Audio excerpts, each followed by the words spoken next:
Hey guys, in this video, I'm walking through every single exterior detailing process, products that are necessary, and telling you why I approach things in certain sequences, what I use, the why behind all of that. And this is gonna be great for beginners to be able to learn the process and people who have their detailing business established to compare what other people do and maybe pull out some golden nuggets from what I do in explaining to you why. But before we do that, make sure if you guys are interested in getting my top 12 tools and products, as well as a free video series that teaches you guys how to use these products correctly so you don't damage things like I've done in the past decade of running my detailing business, make sure to go below in the YouTube description box before we get started, click the link, grab that free PDF and 5-part video series, and let's get into the video.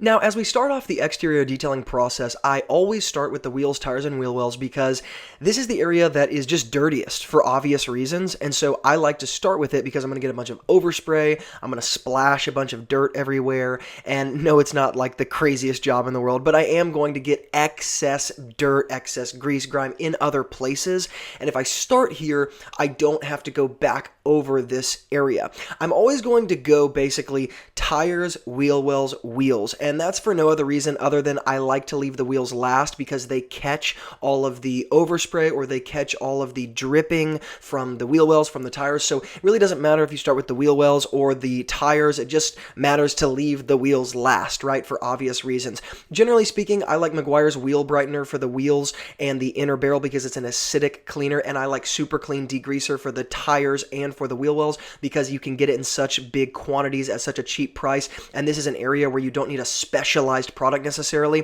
I also like P&S Brake Buster for a non-acidic wheel cleaner, and frankly, I also like the Jax Wax Green Wheel Cleaner. All of those products do a great job if you don't want the Meguiar's wheel brightener because they do talk about some health side effects with that product, and I suggest wearing a mask when you are working on this particular part of the vehicle because this can require some serious chemicals.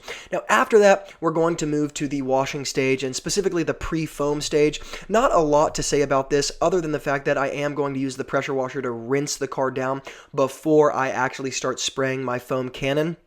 In terms of the solution that I will use inside my foam cannon, I really like putting, honestly, Meguiar's Hyper Wash into my foam cannon. The reason why I say honestly is because Meguiar's Hyper Wash is not the most, let's say, popular product in the media of detailing. It doesn't get the most airtime, but it is relatively inexpensive for the quantity you get, and it's just a basic cleaner, right? There's so many cleaners in the detailing world that have waxes and ceramic infused, and when I'm foaming, I just want a basic cleaner. I don't want any additives. I will also mix Meguiar's Hyper Wash with sometimes Meguiar's Super Degreaser, another type of degreaser, potentially some type of all-purpose cleaner, or even Super Clean degreaser. Let's say I'll use 5 or 6 ounces of a degreaser inside of a standard size foam cannon with my Meguiar's Hyper Wash just to kind of give it a power-packed punch. And then, of course, when I'm rinsing it, I'm just going to rinse it from the top down. And I'm also not going to rinse it super thoroughly because I am going to be adding more soap as I move into the agitation wash, so I don't have to rinse it and get every last sud off the paint.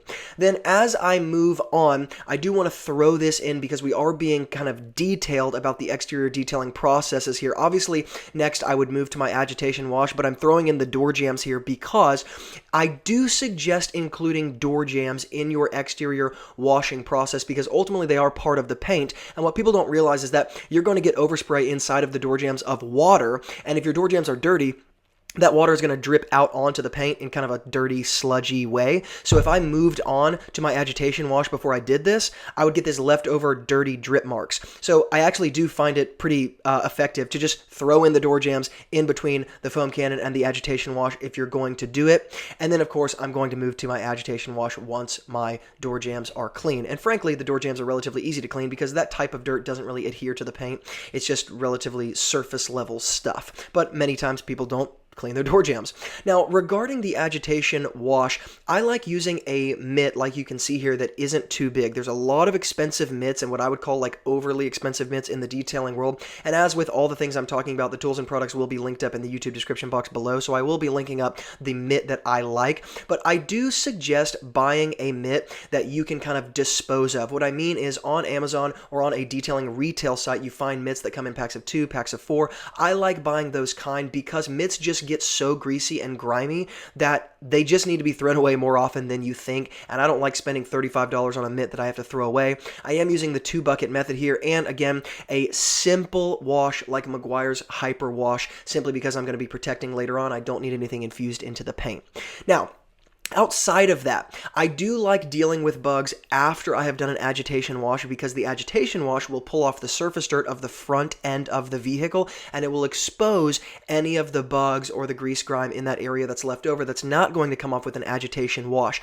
Oftentimes, I will use Meguiar's all-purpose cleaner on the front of a vehicle, diluted about 10-to-1. This is to your discretion, because you can damage paint by using too strong of an alkaline cleaner or a non-diluted enough alkaline cleaner like Super Clean Degreaser, especially if the paint is in relatively bad condition. Here, I didn't have to do that because the bugs weren't very bad. I'm just using my foam cannon solution. That is also a perfectly fine option. And of course, I will be linking up a specific bug spray remover below in the YouTube description box if you guys are interested, for you to check that out. But again, most of the time, a microfiber towel, detailing brushes, and Meguiar's APC is more than enough. Now, then we're going to move on to clay barring. Some of you might like to use an iron remover before you do the clay bar. Some might like to use the clay bar before you do the iron remover, and it might just depend on the situation. In this particular video, I was putting a ceramic coating on this Audi, and so I actually did use the iron remover beforehand, because some people do say that yes, it's going to remove some of those contaminants so that your clay bar, when you follow up with it, might abrade the paint a little bit less. I kind of call that into question. I just don't see a lot of empirical data that might be true, and let's say that the abrasion does happen at a bit more extreme level with the clay bar if you don't use the iron decontaminant beforehand. The question is, how much more extreme, how much more abrasion happens? Because if it's less than 1%, that might not be something we're actually worried about. I'm using an Optimum no-rinse solution. It's diluted in a 32-ounce spray bottle, basically full of 31 ounces of water and 1 ounce of my ONR, or even less than an ounce, maybe 1 capful. That's what my preferred clay lube is. Then, of course, we move on to the iron decontamination stage of an exterior detailing process. This is as simple as leaving the paint wet, spraying on your iron chemical decontaminant. I really like Optimum Ferrex, and I also like Iron X. I also like the gallon size of Meguiar's paint decontamination in their professional line, because it is a bit more economical. This can be done incorrectly if you leave the chemical on the paint too long, and you can see I'm working in the sun, so I'm actually going to add water with my pressure washer to the paint so that we get a little bit of movement on the paint, and I'm going to add in some of my agitation with the mitt I've been using to wash the paint to move the iron decontaminant around the paint, then spend a pretty good amount of time actually spraying the paint off. I want to rinse this as thoroughly as I possibly can if I'm going to use an iron decontaminant. Now, moving on, I want to talk about a more specific area. When you are washing a car, often the lower rocker panels, or even this particular area of the truck where people are going to step up into a more a larger truck, or if you're dealing with a Jeep, you've got a lot of black trim on the outside. There's just these kind of, let's say, areas that vary car to car where you're going to want to clean them separately.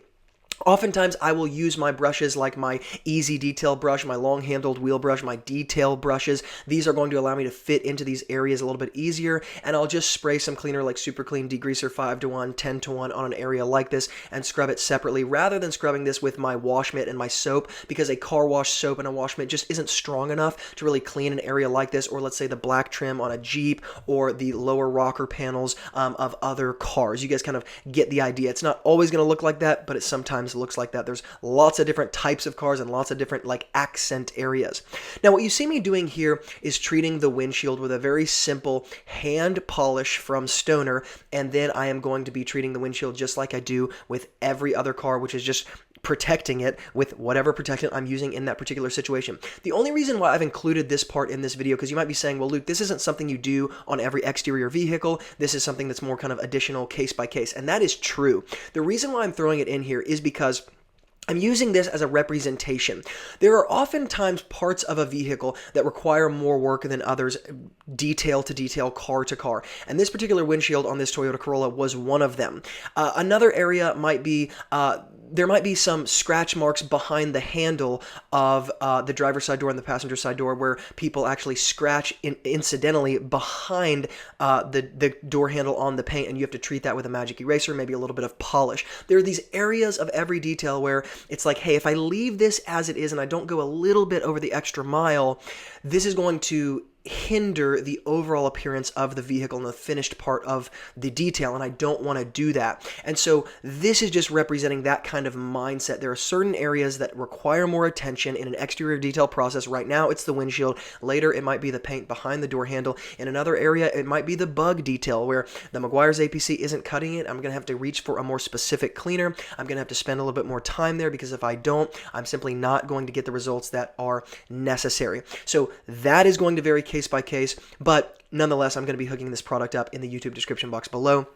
Then, of course, when all of this is done, you're simply left to, let's say, finish or dress the areas that are not yet finished. You can see I am finishing the paint here with a sealant, and I'm applying it. It's a ceramic sealant. And then, of course, I'm going to move to the tires and dress the tires and the wheel wells. And then you might be thinking, well, there's a lot of black trim on a car like this, and like we're talking about, there's accessory or accent pieces to every car, and you're going to have to deal with that on a case-by-case basis. But simple areas that need to be dressed or finished is obviously the paint, the windows, the chrome around the windows, the black seals around the windows. This can all be dressed with your classic Technician's Choice Meguiar's Synthetic Express spray wax, or something a little bit more durable if that's what you're using. Then as I dress the tires, you guys are going to see I am also going to dress the wheel wells, because wheel wells get so dirty and so ununiform over time and damaged. If you don't dress them, they often look like they're still dirty even when they're not. So I'm going to take my tire dressing, spray it up in that wheel well area just to make sure that that gets dressed as well. Of course, it's going to be a case by case as to whether or not you're going to dress things like the black trim and other areas. But outside of that, this is a step-by-step walkthrough of most of the most common exterior detailing processes that you are going to have to deal with as a professional detailer, the products and processes to accomplish this successfully, and what it takes. All right, guys, that is it. I hope you enjoyed. Listen, if you enjoy videos like this where I'm really breaking things down in vivid detail, hit the like button so that I know you like this type of content and I'll make more of it. Before you leave, if you have not gone below in the YouTube description box to grab my free essential detailing toolbox, the top 12 tools and products you need to start your detailing business for under $500, go below in the YouTube description box, click that link and grab it. I promise you will thank yourself later. And of course, like I said, all the tools and products that I talked about in this video are also linked up in the YouTube description box specifically, so you can check them out at your own discretion. Guys, thank you so much for being involved, and as always from Luke here at Wilson Auto Detailing, keep working hard, and I'll see you in the next video.